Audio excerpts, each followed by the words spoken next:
Hi, I'm Rob, and welcome to the Electrralander project, where I intend to take a 60-plus-year-old Cushman motor scooter and make it an electric bike. Those of you who are tuning in again, thanks for joining me, thanks for following along. For anybody who's new, please let me apologize for the really bad production values you're going to see throughout this series. Very bad lighting, bad sound, cutting my head off, the whole 9 yards. I do not have a really pretty studio that I'm working in with proper equipment. I am just a guy in my own garage trying to turn a 60-plus-year-old motor scooter into an electric bike. That being said, let's get on with episode 2, The Search for More Ridiculousness. First things first, let's get rid of this homemade bracket that was used to hold the homemade exhaust pipe in place. So now we have a clear view of the Comet TAV30 constantly variable transmission that was mounted on this bike in place of the standard Cushman disc centrifugal clutch. Anybody who drives a Nissan gasoline-powered car, that's pretty much what your transmission looks like. It's 2 pulleys and a belt.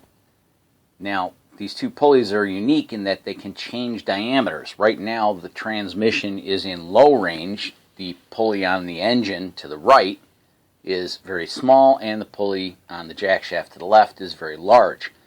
As the vehicle speeds up, the pulley on the engine will actually compress, forcing the belt to the outer diameter, which will force the pulley on the left to expand, allowing the belt to drop down inside, and the pulley on the right becomes large, the pulley on the left becomes small, and now you're in high range.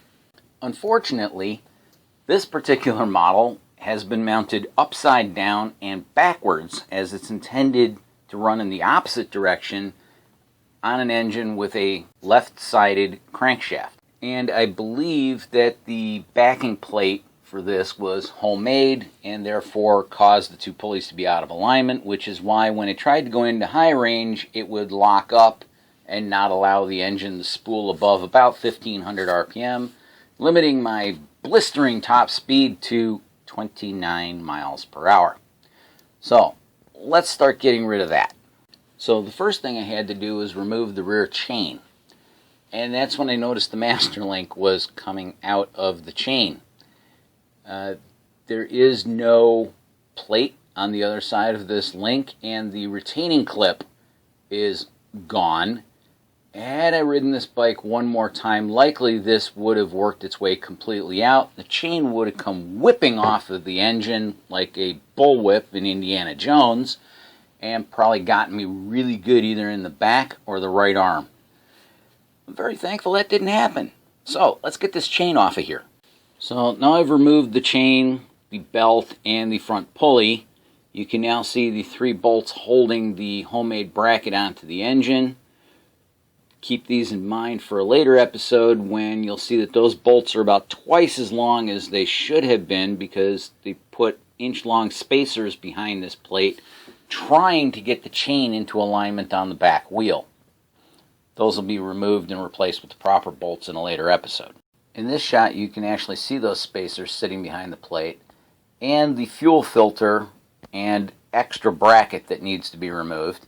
Humorously, or so I thought at the time before I got further down the rabbit hole, the fellow before me actually mounted the fuel filter with a fitting instead of a bolt. And here we have the glass sediment bowl fuel filter. No paper cartridge filters on here. There's a metal screen up in the top. The fuel flows in through the screen, swirls around in this glass bowl. Hopefully the heavy sediment falls out of the bottom, and then the fuel exits to the left where you can't see it under my hand. Basically, once a week or so, you unscrew the glass bowl, drop it off, clean it, put it back on, and that's your fuel filter. That gasoline looks a little funky to me, doesn't it? So now we've got the glass sediment filter bowl off and its mounting bracket off, and we can see the excess amount of wiring that is not factory to the Cushman. That 30 amp fuse to the right is not factory to the Cushman, and the bracket bolted to the back of the engine that is holding the CVT backing plate onto the engine as well. All of this is going to need to go. So the CVT has now been removed, and we can see this mess of wiring here that I was trying to map out so that if I wanted to keep any of it for later, I could put it back, which I don't. It's terrible. And you can now see this red bracket bolted to the frame in the center there. That was used to hold the front of the fender in place because the fender mounts were cut out of the body earlier for some unknown reason. And we've now removed the homemade fender bracket. Yeah, there's 3 more holes in the frame I'm going to have to fill in before we put this back together. Okay, well, that's our show for today, people. Thanks for watching. Please, again, stay safe, stay well, and we'll see you soon. Bye-bye.